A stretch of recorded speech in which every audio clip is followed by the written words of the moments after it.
This is going on page 86 when you're done. So we first learn about trigonometric functions in geometry and do right triangle trig. There are 6 trigonometric ratios. You learn 3 of them. And what I tell my students is once you learn the first 3, you got the next 3 down because they're just reciprocals. We just don't even really talk about them in geometry at all because they're not necessary. So trig is the study of relationships among the sides and angle measures of triangles. One of the differences between trig and the other type of triangle relationship stuff that you had done is that when you're doing similar triangles, you're comparing a side of one triangle to a corresponding side of another triangle, where with trig, you're comparing 2 sides of the same triangle and their relationship to the angle. So you only have one triangle instead of having a pair of triangles. So a trigonometric ratio compares the lengths of 2 sides with respect to an acute angle theta in a right triangle. So in geometry, I always say, make you write up there, right triangles only and then put for now, because we do apply it to things that aren't right triangles or aren't triangles at all, but in geometry it's strictly with right triangles. And it all does relate to that, that's where it all comes from. We just start to do different things with it. A trigonometric function is a rule defined by the trigonometric ratios. So sometimes saying a trig ratio and a trig function, those words are used interchangeably. They don't mean the exact same thing, but you can kind of think of them in the same way. Okay, so we have this triangle over here, and this thing, what does this little symbol mean? Theta. That is the Greek letter theta that we use for the unknown. It's like our x, right? But it's the way we talk about angles. So this is our angle that everything is related to in the triangle. This is the side opposite that, so that's our opposite side. This is the hypotenuse. The hypotenuse is not defined as the longest side.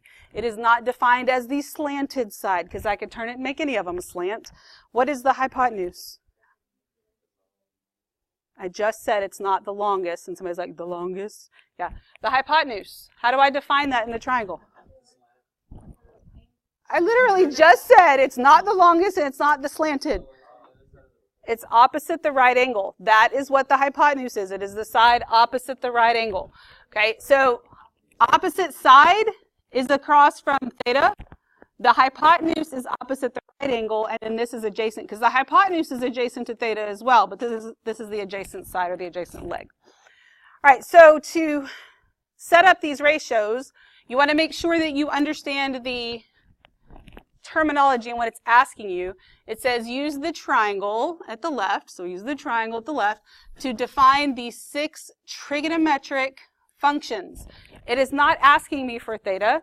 It is not asking me to solve for x. It's asking me to define the trigonometric functions. And again, you can kind of think about this as all I want is the trigonometric ratio.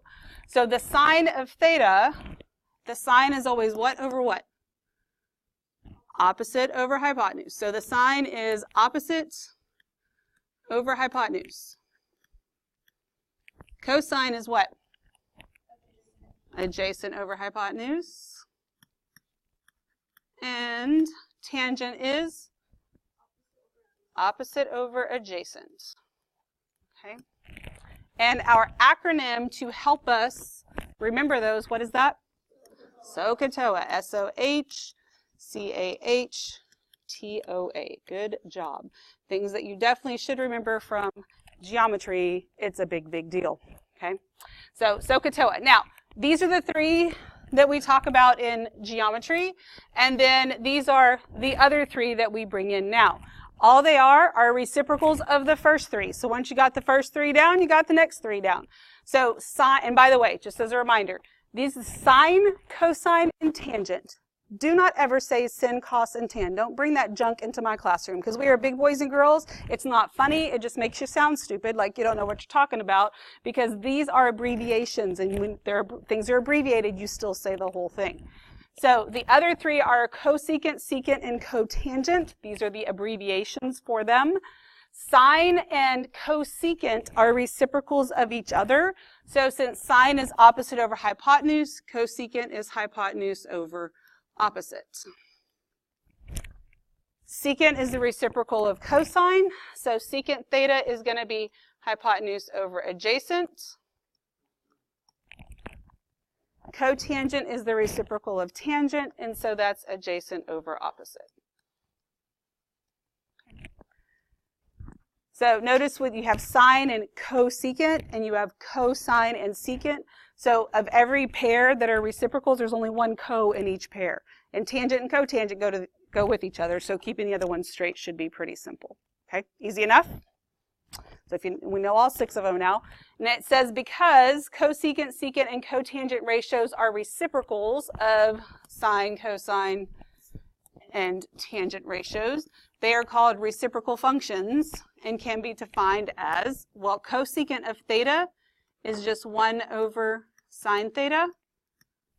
Secant of theta is 1 over cosine of theta. And cotangent is 1 over tangent theta. That's how you get the reciprocal out of it. Okay, easy enough? Okay, so then we're going to answer these questions here. It says find the exact values. Exact values means calculator does not come into play at all because it will not give you exact values of these 6 trigonometric functions of theta. It is not asking me for theta. It is not asking me for x or a missing anything. It is just asking me for the exact value of the ratios. So on number 2 here, this is theta. So this side is the opposite side because it's opposite of theta. This is across from the right angle, so this is the hypotenuse, and this is adjacent. And then from there, we just set them up and simplify. So sine being opposite over hypotenuse, I'm going to have 4 over 4 square root of 5. So the 4's cancel out. Am I just left with the square root of 5? No, I'm left with 1 over the square root of 5. Can I leave it like that? No, so I have to rationalize, and what do I end up with? Square root of 5 over 5, right? Okay. Everybody okay with that? So cosine of theta is adjacent over hypotenuse, so that's going to be 8 over 4 square root of 5. And 4 goes into 4 once, goes into 8 twice, so I'm left with 2 over the square root of 5. Do I get to leave it like that? No, I have to rationalize, and that leaves me with 2 square root of 5 over 5.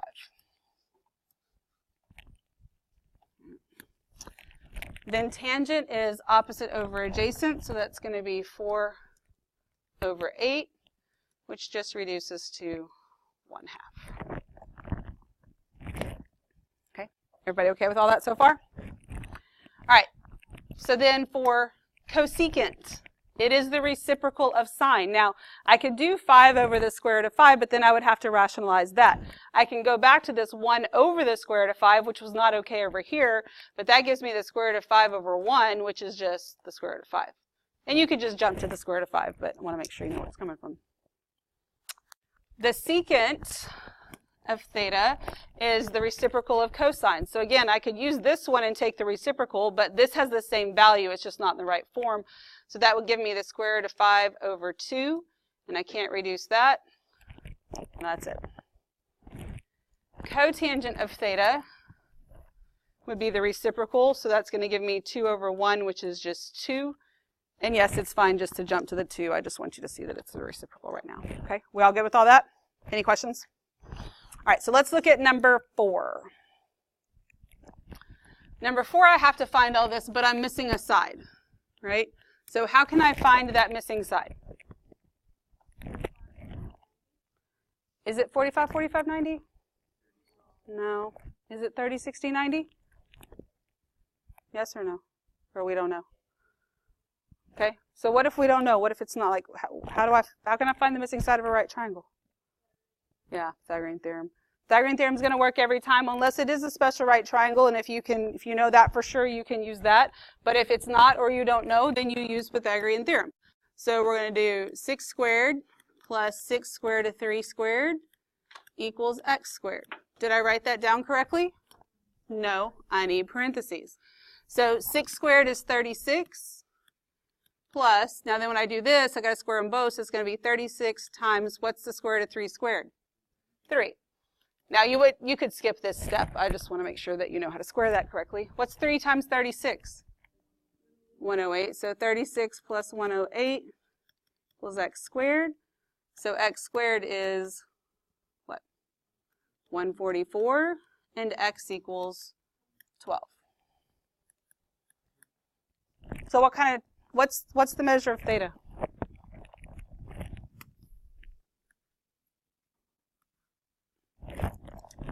What's theta?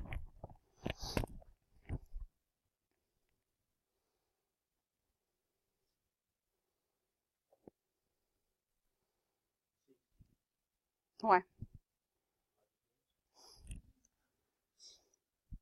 Anybody else have an answer? Okay, so, okay, maybe. Anybody give me an answer for theta with an explanation? I'm not saying he's right, I'm not saying he's wrong, I'm just saying he can't explain it. So what if I were to tell you he's right, it's 60? How do you know it's 60? No, it's not a lucky guess. Yeah, and that is for every triangle, can you find the second biggest and that's the 60 necessarily? No, so why does 60 work here? What is your rule for 30, 60, 90 triangles? How do you label them? So this is S, 2S, and S squared of 3. So whoever said 30, 60, 90 before we started, I don't know if that was a lucky guess or not. And so I said yes, no, I don't know. Maybe we don't know for sure. If you don't know for sure, you can't just assume, because that's where a lot of people get into a lot of trouble. You just assume it is and you start doing stuff and it makes absolutely no sense. But this is S, 2S, S squared of 3. It is totally 60. I don't expect you to know theta on that last one because it wouldn't have been a special angle. But on this one, that is something that you need to be able to recognize. That's something that was a geometry thing as well that you were still expected to be able to handle. Okay, all right, but on here, whether we know that or not at this point, it doesn't even matter. I was just asking to see who could actually remember that stuff. And then we need to set up these ratios. So sine of theta, this is theta. Sine is opposite over hypotenuse, so this is 6 squared of 3 over 12. And that reduces to square root of 3 over 2. Right. Then cosine of theta is adjacent over hypotenuse, so that's 6 over 12, and that reduces to 1/2. Tangent theta, opposite over adjacent, that's 6 square root of 3 over 6. What does that reduce to? Square root of 3. All right, so then cosecant is the reciprocal of sine, so this would be 2 over the square root of 3. Can I leave it like that? No, so this becomes what? 2 square root of 3 over 3. Then secant of theta is the reciprocal of cosine, so that's just going to give me 2. And then cotangent is the reciprocal of tangent, so that would be 1 over the square root of 3. And what does that become? Square root of 3 over 3. Can I cancel those 3's out? No, that would make no sense at all. Okay, everybody good? All right. On the back then. Let's look at number 5. So it says, use the given trigonometric value to find the remaining function values. So, I have the tangent of theta, I need all the rest of them, which means if I have tangent, which is 7 over 24, I can totally come up with cotangent, which would be what? 24 over 7. But without more information, I can't find the rest, right? So we draw a triangle. It's a right triangle. It does not matter which of the acute angles is theta. You can draw them the exact same way every time. And then I need to label my triangle. So what could I label? What would this side of the triangle be labeled as? 24. And this would be 7 because tangent is opposite over adjacent, so 7 over 24. Right? Does that make sense to you? So I need some. Now, does that mean that at whatever triangle I may be actually using here, that this side for sure is 7? No, this could be 14, which would make this 48, right? Or some multiple of that. It's just kind of the reduced version of the triangle. But in order to move forward, I have to know the hypotenuse. So how do I find that? Is this a 30, 60, 90 triangle? I'm going to have to use Pythagorean theorem. Is this a 30, 60, 90 triangle? No, because this is not s and s squared of 3. Is this a 45, 45, 90 triangle? No, because those aren't the same, right? So neither one of those work, and then so I have to use Pythagorean theorem. So 7 squared plus 24 squared equals x squared. This gives me 49 plus, what's 24 squared? 576. Good, that's something we should know. Equals x squared. So what's 576 plus 49? You can add 50 and subtract 1, or subtract 1 and then add 50. 625. Subtracting 1 and then adding 50 is a little easier. 625. So then what is x? 25. So this side length is 25.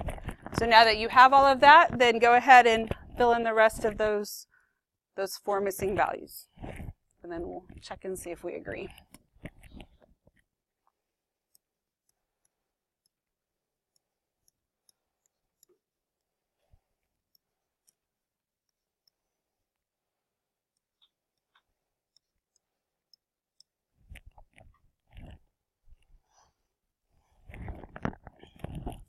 Y'all agree with me there?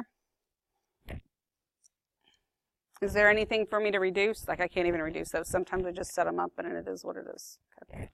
Everybody okay with all that? Any questions? All right, let's look at number 8. So same kind of thing. I have the secant of theta equals 4. So I can fill in the secant of theta. It's 4. What else can I fill in? Cosine, what would the cosine be? 1/4. Okay, but without more information, I can't do the rest. And so this is theta. What can I label this side as? 1.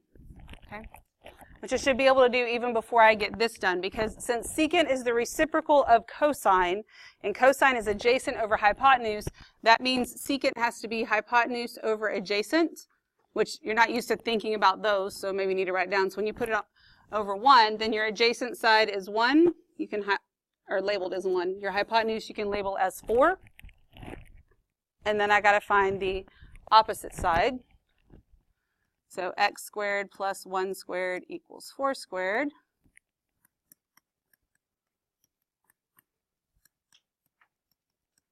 So what does x equal?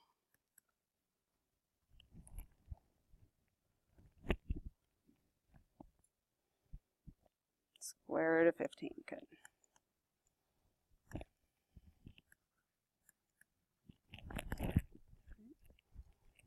So go ahead and fill in the rest of those.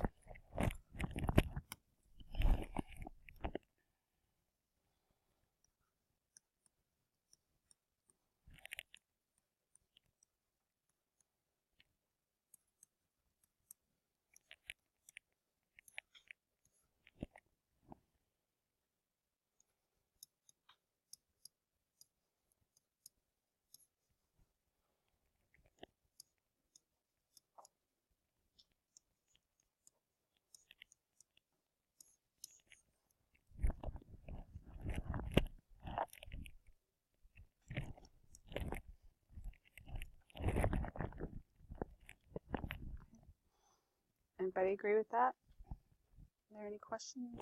I did have questions today, like, could I just have put and not written that? And yeah, that's absolutely fine. I just want to make sure that I'm not losing anybody on this. So that's fine. And that's why you don't have to show your work when you rationalize. By now you should be able to look at it and rationalize pretty easily and reduce if necessary. If you need to write extra steps, that's absolutely fine, but you want to kind of get to the point where you can think through it a little quicker. Okay, are we all good? All right, so let's look at trig values of special angles, because these are the ones that you are going to have to know. Now, you're not going to have to go home and memorize these today. I'm not a big fan of memorization. I'm going to help you learn them when we actually start looking at the unit circle. So right now, and all you're expected to be able to do in geometry is just be able to find them. That means, you know, actually calculate the stuff or figure it out. But then we're going to take that to the next step, and we have to just know them. You're not going to have time to figure them out. You're just going to have to be able to rattle them off. and which may mean in the end you need some flashcards, but I'll help you learn the process too. I mean, there might be a tad bit of memorization in there, but you'll understand how to kind of look at it as a whole thing and put the pieces together. So it says angles of 30, 60, and 45 degrees are used frequently in trigonometry. You can use your knowledge of the side relationships and special right triangles to find the values. So that's what we're going to do here. So for a 30, 60, 90 triangle, the way we labeled it to be able to solve things, the side across from 30 is the short leg. Hypotenuse is 2 times the short leg, and the other side is the short leg, or the long leg is the short leg times the square root of 3. For 45, 45, 90 triangles, it's isosceles, so these two are congruent, and this leg, leg, what's the hypotenuse? Yeah, L squared root of 2. And S is fine. I mean, it doesn't really matter what the variable is. X is used a lot, and it's not a great idea because sometimes that makes things very, very confusing. But whatever, as long as you know the relationship there, you're fine. Okay, so when we go to set these up, the sine of 30. So sine is opposite over hypotenuse. That means I get S over 2S. What does that reduce to? 1/2. The S's cancel out. You get 1/2. Cosine of theta is going to be adjacent over hypotenuse. So S times the square root of 3 over 2S. What does that become? Square root of 3 over 2, because the S's cancel out. Tangent of theta, opposite over adjacent. So this is S over S square root of 3. Square root of 3 over 3.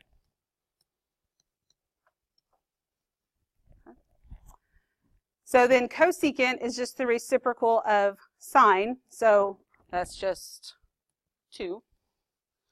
Secant is the reciprocal of cosine, so that's going to end up being 2 over the square root of 3, which becomes what? 2 square root of 3 over 3.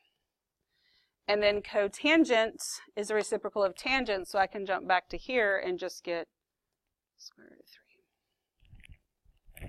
Okay, everybody good so far? All right, so then let's look at 45. Sine is opposite over hypotenuse, so that's going to be L over L squared of 2. The L's cancel out. You rationalize, and what do you get? Square root of 2 over 2.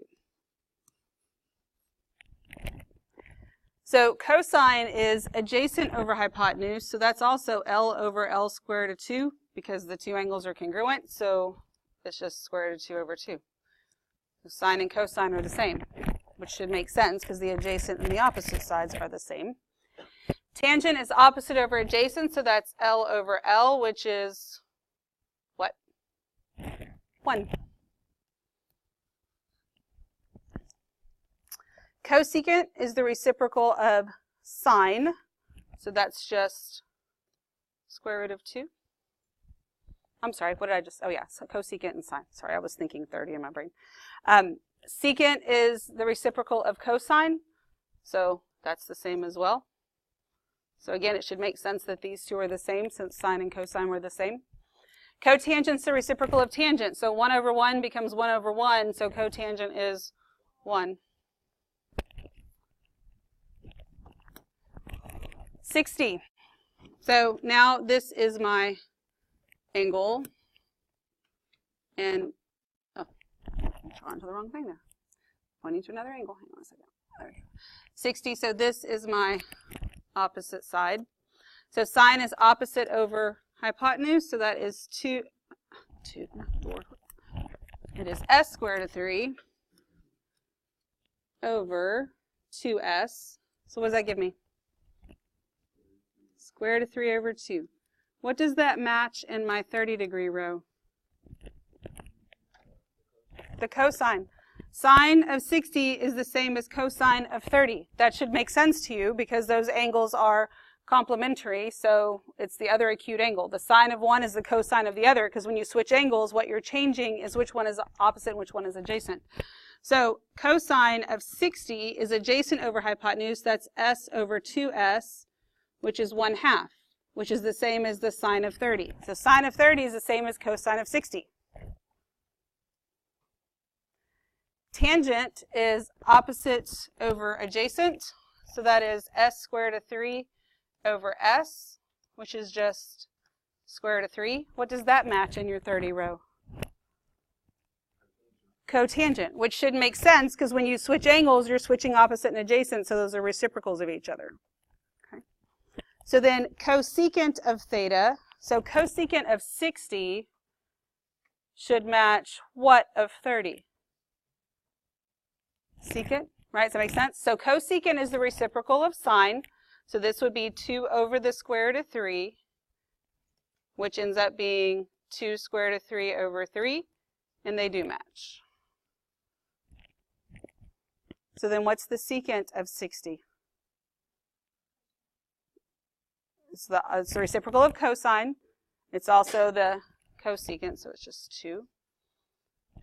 It doesn't really look like a 2. 2. There we go.